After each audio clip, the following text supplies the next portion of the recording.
Hi, welcome. Enjoy the content, subscribe, and turn on notifications. Tara was always intense. From a very young age, she threw herself completely into anything that made her feel something: friendships, passions, plans. But with Bradley, it was different. She didn't just give herself over. She reshaped herself. When she met him at the design conference in Austin, it was like she'd finally found what she'd been searching for all those years, even if she hadn't known exactly what that was. He was stable, mature, attentive, the opposite of all the chaotic relationships she'd had before. That sparked something powerful inside her, but also dangerous: the idea that to deserve a man like him, she needed to become a better version of herself. And that's what she did, piece by piece, without him ever noticing. She requested a transfer to the same state where he lived, without telling her boss the real reason. She pretended to like sports so she could watch games with him. She laughed at jokes she didn't understand. She ignored comments that bothered her. And most importantly, she hid the unease that rose every time he mentioned his female coworkers. She told herself trust was essential. She repeated like a mantra that he was different. But inside, her hands would sweat every time she saw a message from another woman on his phone. She held back the urge to ask who it was, what they wanted, if they were pretty. She swallowed it all with a forced smile and convinced herself that this was maturity. When in truth, it was fear. The relationship moved fast. Bradley was kind, helpful, affectionate, but also busy. Working in advertising, he spent long hours in meetings, events, and trips. Tara said she understood, that she supported him, that she was ambitious too. But deep down, she expected more. She wanted to be a priority. She wanted to be seen all the time. And every time that didn't happen, she took it as a sign. Slowly, she began creating parallel narratives in her head. If he took too long to reply to a text or showed up late to a date, she immediately imagined there was someone else. She connected jealousy to a supposed female intuition and said she only suspected because she cared. Even with all the inner discomfort, she accepted Bradley's marriage proposal with tears in her eyes and promises on her lips. She promised she'd trust more, that she'd mature, that her turbulent emotional past would stay behind her. And for a while, she believed it. They bought a small house in Fort Worth, decorated it together, made plans to have children. Life seemed to be moving along a solid path. But then came the blow: a miscarriage in the second month of pregnancy. Tara collapsed. Not just from the physical and emotional pain, but because she felt she had failed. As a woman, as a wife, as a partner. She entered a silent cycle of guilt that she shared with no one, not even Bradley. From then on, the idea of control became a quiet obsession. When Bradley said he had to travel for work, she smiled, but at night she scoured his coworkers' social media looking for clues. She installed an app on her own phone that tracked his location. She erased the logs so he'd never know. When he left his laptop open, she'd pretend she was going for a glass of water, but detour to the screen and quickly glance at the browser history. She read professional messages as if they were love letters, drew conclusions, interpreted emojis and punctuation as signs of imminent betrayal. And still, she convinced herself she was a devoted wife, just protecting her marriage. The couple's sex life cooled off. Tara said she was tired, busy, not in the mood. But inside, the reason was different: she associated intimacy with punishment. She thought that if Bradley was really cheating, he didn't deserve her body. Even without proof, she'd already convicted him in her mind. And every time he approached her with affection, she stiffened. When he asked what was going on, she dodged, accused him, started fights over small things, twisted conversations. And still, she felt hurt. Because inside her, the image of the perfect man had turned into a villain, and she no longer knew how to tell real from imaginary. Bradley, trying to save the relationship, did what many would consider extreme. He turned down a promotion to avoid traveling. He left his phone on the dinner table, unlocked. He suggested couples therapy. He made breakfast, bought flowers for no reason, planned a romantic weekend. Tara saw it all as manipulation. She believed he was only doing it to cover up guilt. When he said, "I love you," she responded with silence. When he hugged her, she stiffened her shoulders. When he tried to talk, she'd get up and walk to another room, irritated. Inside, she felt lonelier by the day, but unable to admit she'd built that abyss with her own hands.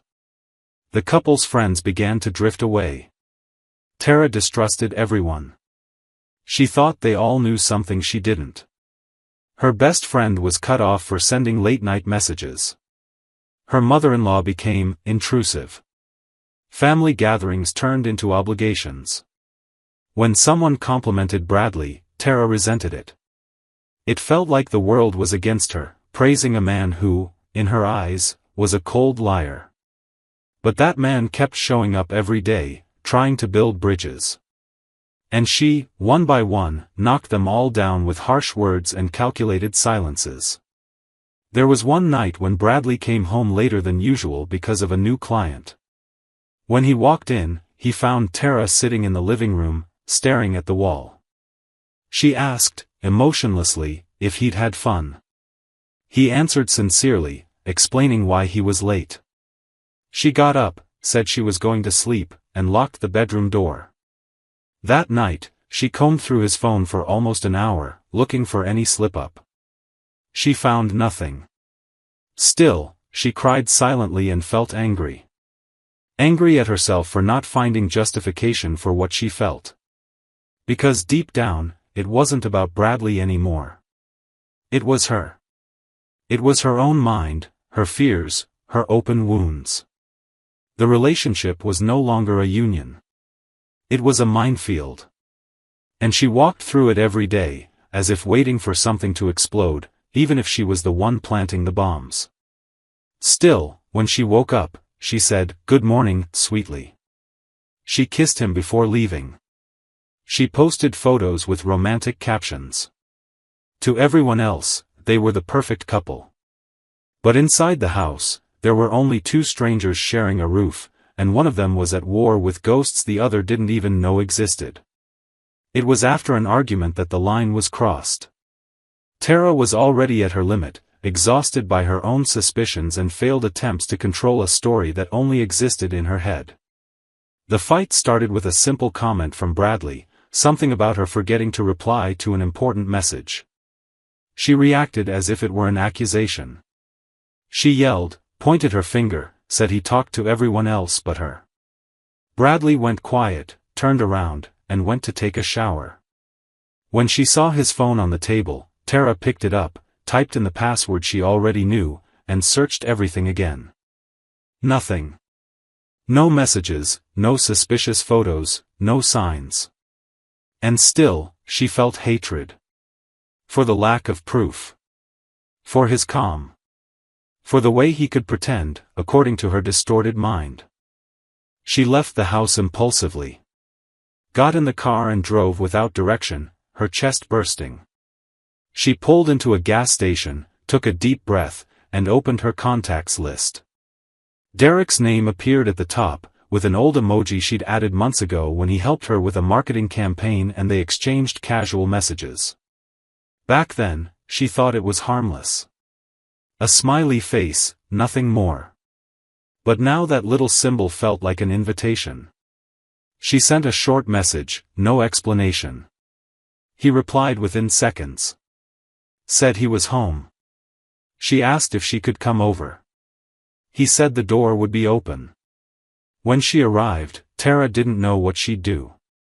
But when she saw Derek's look, she realized he already knew.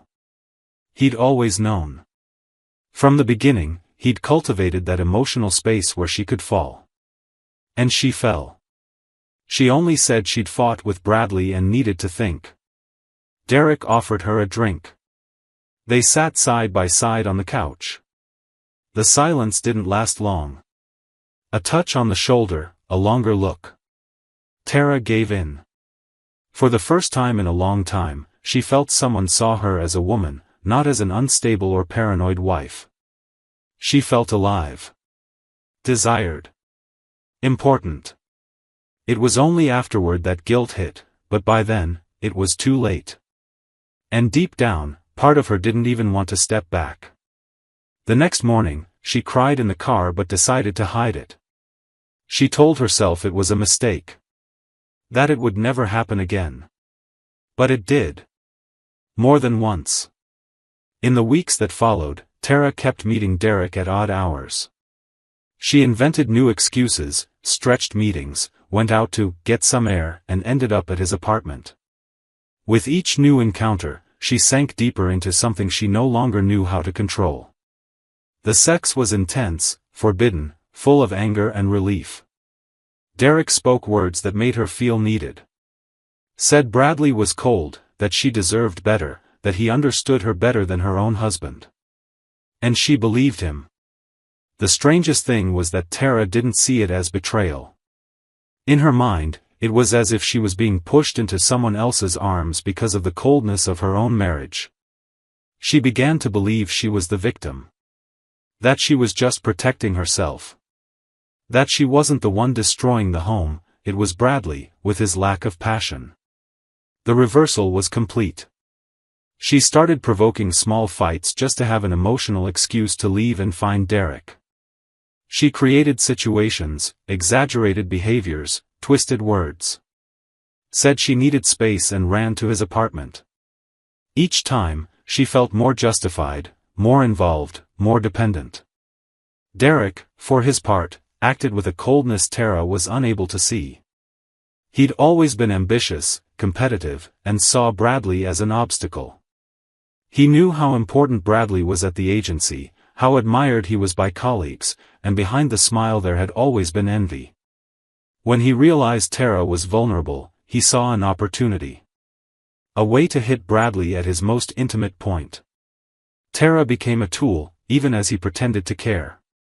And she, starved for affection, absorbed it all as absolute truth.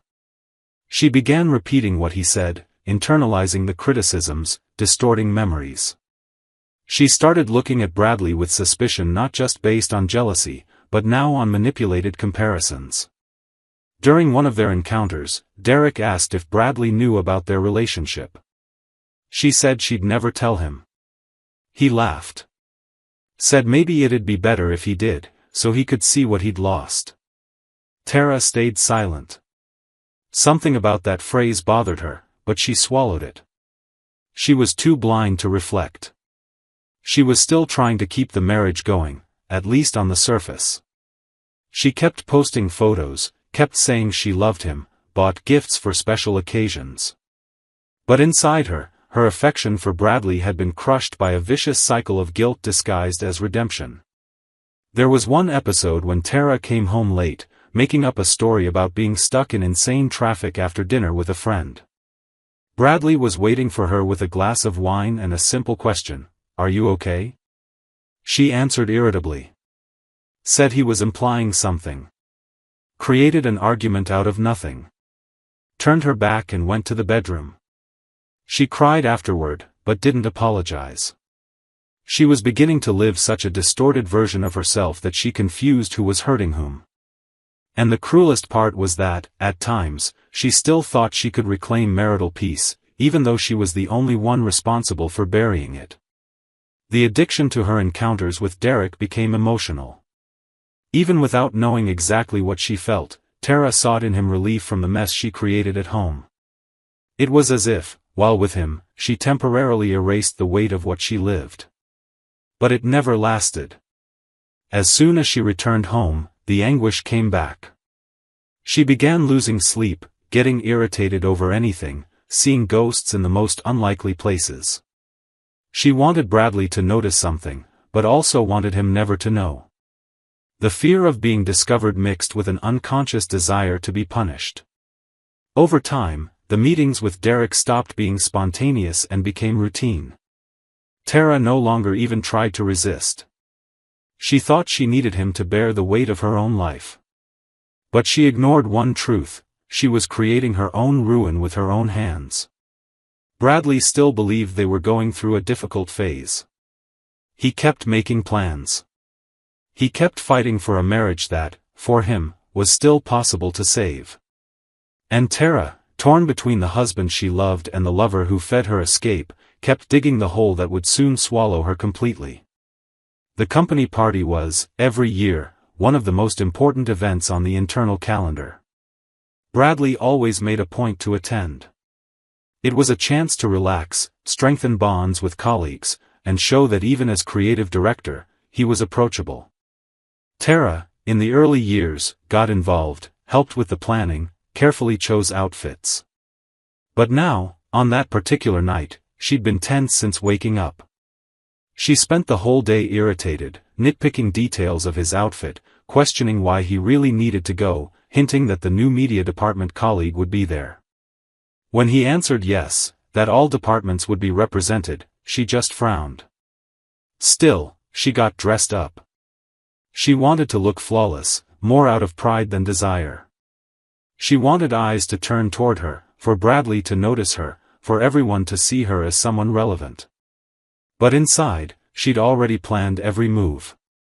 She knew Derek would also be there.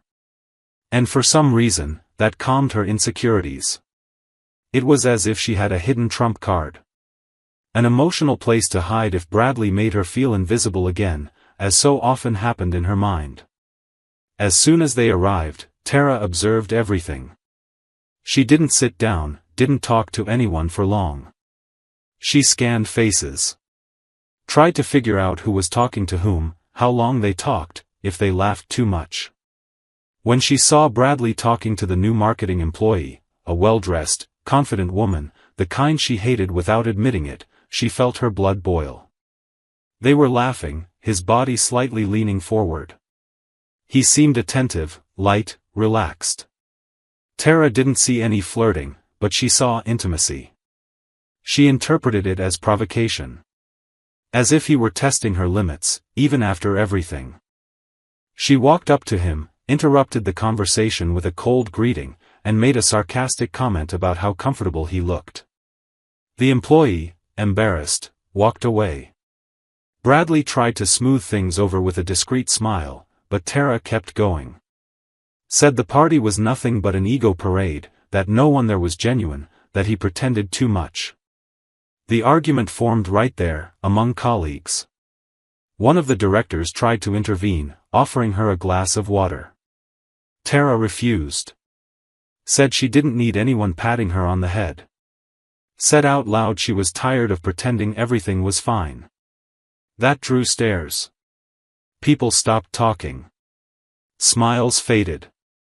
Bradley discreetly led her to a quiet corner and asked her to breathe, to talk calmly. She pulled away.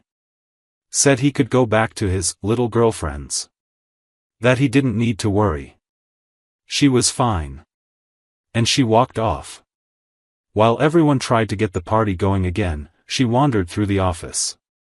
She knew one of the executive offices was empty. She used the spare key she'd taken days earlier, under the pretense of organizing files for her husband, and went in. She sent Derek a message. Just, executive office. Now. No explanation, no request. Just waited. And he showed up.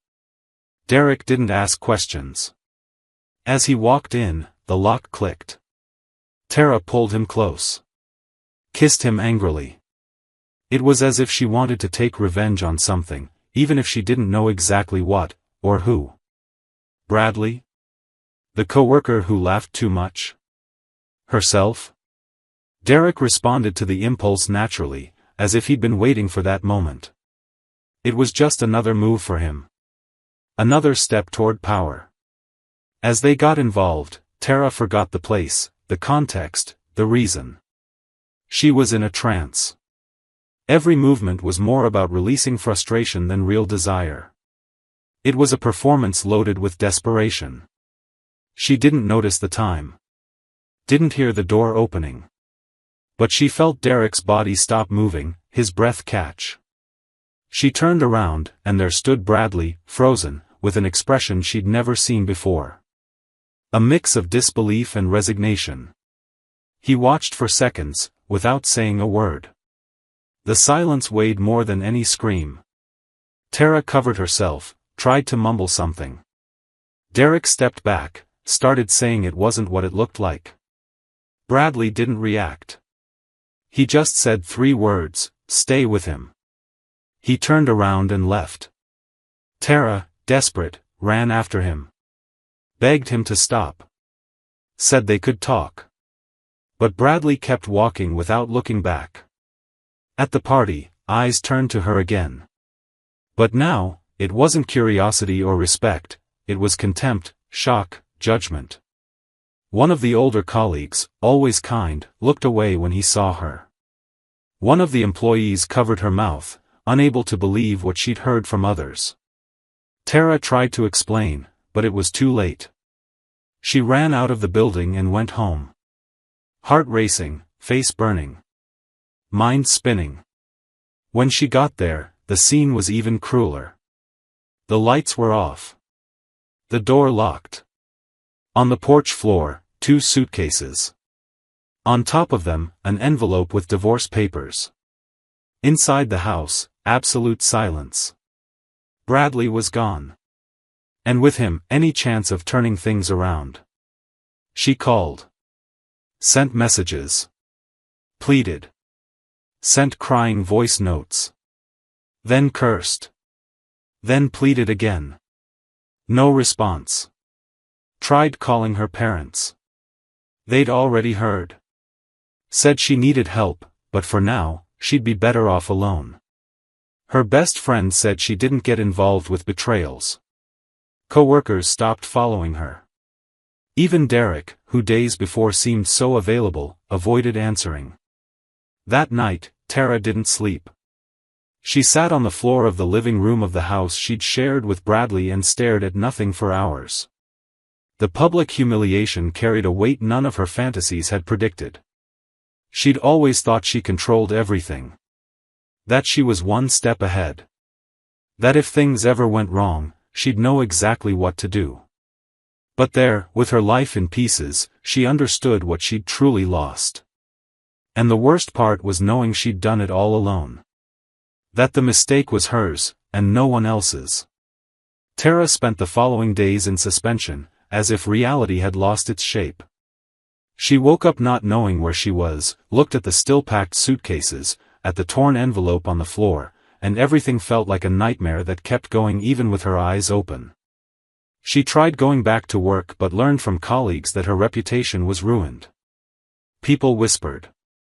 There were screenshots, voice messages circulating, even a photo of the room where it all happened. The company, always careful about its public image, suggested she take a temporary leave, with a generic, cold email. At home, the days felt the same. Tara tried calling Bradley from time to time, even though she knew he'd changed his number. Sent emails that bounced back. Wrote a handwritten letter and left it with a mutual friend, who returned it saying Bradley had asked no one else to serve as a bridge. Tried visiting her parents, but they said they weren't ready. Her mother cried on the phone. Her father was blunt, "You crossed every line, Tara. No sentence hurt as much as that one." She spent most of her time locked in a small apartment rented with the little money she still had. Sold clothes, bags, old furniture. Stopped putting on makeup, going out, trying. The days became long, and the nights even longer. She relived every detail of what happened. Every word spoken. Every moment she could have done differently. But what tormented her most was what came before the betrayal, the cold stares, the baseless suspicions, the attacks created out of nothing. The way she pushed away Bradley's friends. The invented crises. The lack of control. The version of herself she built to seem strong, but that deep down only hid fear. Time, instead of healing, brought more clarity. And with it, an even heavier weight. Tara finally saw that the problem was never his phone, or his coworkers, or the polite smiles at parties. She fed her insecurity as if it were a virtue. And instead of tending to what she felt, she chose to attack. Instead of seeking help, she chose to justify herself. And when she could no longer control the narrative, she chose to run, to hide in the arms of someone who made her feel the opposite of what she needed: confusion, inflated ego, false truths. Derek wasn't the solution. He was the consequence. Tara began leaving the apartment only for therapy sessions, after an emotional collapse made her faint in the bathroom.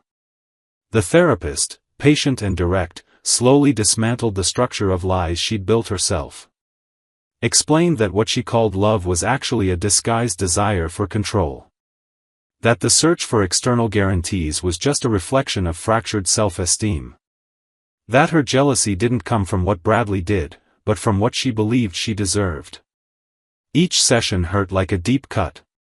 But it was also the only thing that gave any meaning to the emptiness. Derek, meanwhile, disappeared. He left the company a few days after the scandal. Left messages with mutual colleagues saying he felt used, that he bore no responsibility for Tara's emotional instability. She even sent him messages, tried contacting him through social media, but he vanished. And when she finally saw him months later at a coffee shop, he pretended not to know her. He was with another woman, smiling as if nothing had happened. That was the day Tara understood the role she'd played. She was a disposable piece in a game that only existed in her head. The realization hit her with brutal force. Bradley remained silent. Occasionally, bits of information surfaced. He'd accepted a job offer in another city. Was rebuilding his life. Took long vacations. Was thinner, according to a former coworker of Tara's who still followed him online. In one of those posts, he appeared smiling next to an unfamiliar woman in a park. Tara stared at the photo for hours. Thought about commenting, creating a fake profile, writing some indirect message. But then she just deleted everything and lay down, staring at the ceiling, eyes burning. There was one night she almost called the old couple's therapist, just to say she regretted refusing help.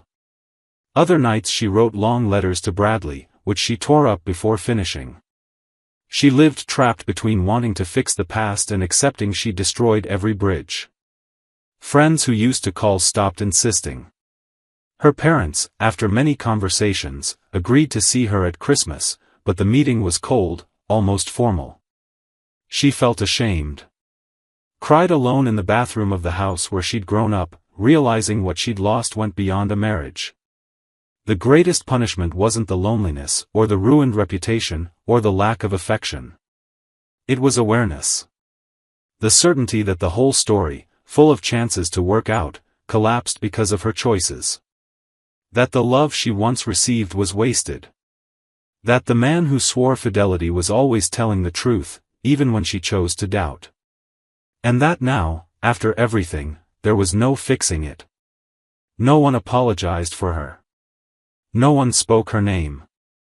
Because everything that happened came from her hands, her words, her lack of restraint. Today, Tara walks among the remains of a past she's trying to understand. She doesn't want to start over yet. Doesn't even know if she ever will. She lives in suspension, between regret and apathy. Doesn't seek redemption, because she knows, for many, her mistake was unforgivable. No longer blames anyone. No longer defends herself. Only admits she sabotaged herself, destroyed what she most wanted to preserve. And now, every good memory is also a silent punishment, repeated day after day, like an endless echo of everything she chose to lose herself. Thank you for watching the video. If you enjoyed it, don't forget to subscribe to the channel and turn on notifications so you won't miss any updates. See you next time.